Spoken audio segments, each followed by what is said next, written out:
Do you enjoy podcasting more now? Like, what do you feel like for yourself? Yeah, I didn't answer your question. How free did you get when that started? Like, were you, because you started podcasting, a lot of people weren't doing it.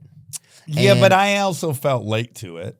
Like there were, like Marin was already there. Chris Hardwick was already huge. I definitely felt like I'm a poser that I'm starting a podcast. We just had our 6-year anniversary last week. Yeah, I think that's where we're about at. You're beyond that. I looked at you. You've been podcasting for like 8 years. Oh, wow. Minimally.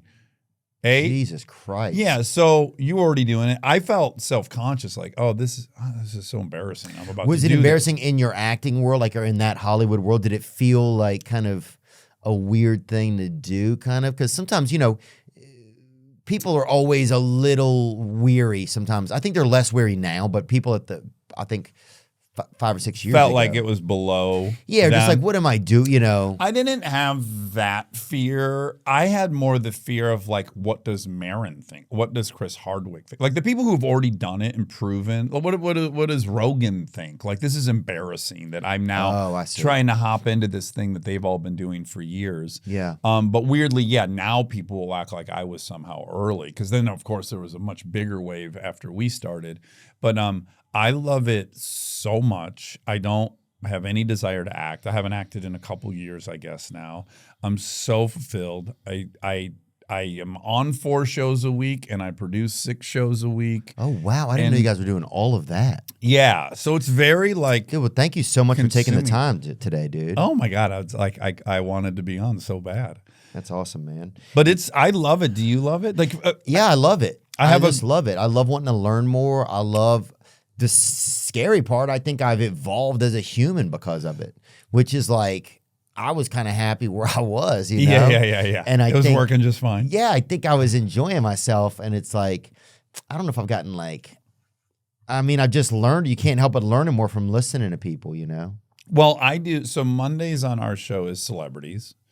And then Thursdays is experts. So like scientists and fucking, you know, startup people, you name it. Bill Gates has been on. Wow.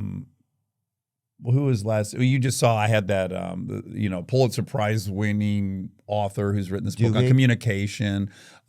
So Thursdays is constantly someone really challenging that's super duper smart. Mm-hmm. And yeah, I feel like I'm still at college, but I don't ever have to go to class. I don't have to write an exam paper. The smartest people in the world come.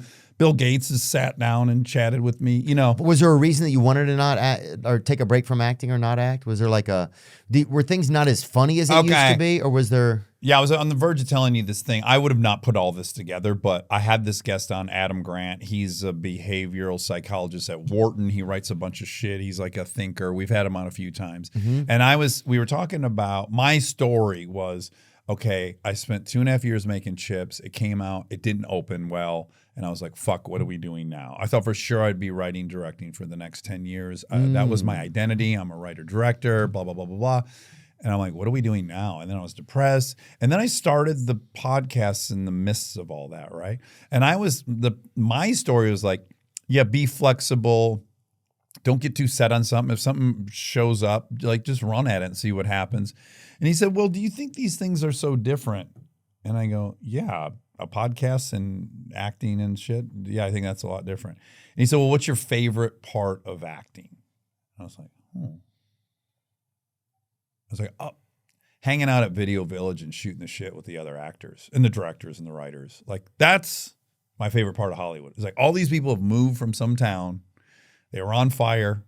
And I get to hang with them, shooting the shit at Video Village, where they watch playback and everything. If you don't know videos where after you do a shot, you'll go there and just like look at the shot with the director sometimes. Yeah, and he'll say, you did this and blocked him there, or she'll say, don't walk over there, whatever it is. I said, that's what I love about acting. And he said, well, don't you think you've just made Video Village in your attic?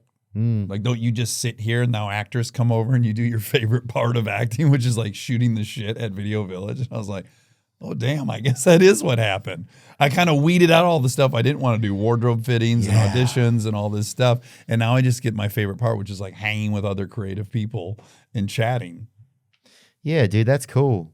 Yeah, that's interesting because sometimes I get people will talk about, do you want to do this, you want to do that, and sometimes there may be like a friend or two you want to do something cool with. Yeah. But the best thing about it would be that you get to hang out with that friend. Yes. The other shit would just get in the way of the hang. Yeah, it feels like a nightmare. Some of it, you're like, well, I just want to, Yeah, I don't want to talk to a second AD about a wardrobe fitting across town for 2 hours. Yeah, I just want to hang with David Spade and fucking cut up. Yeah.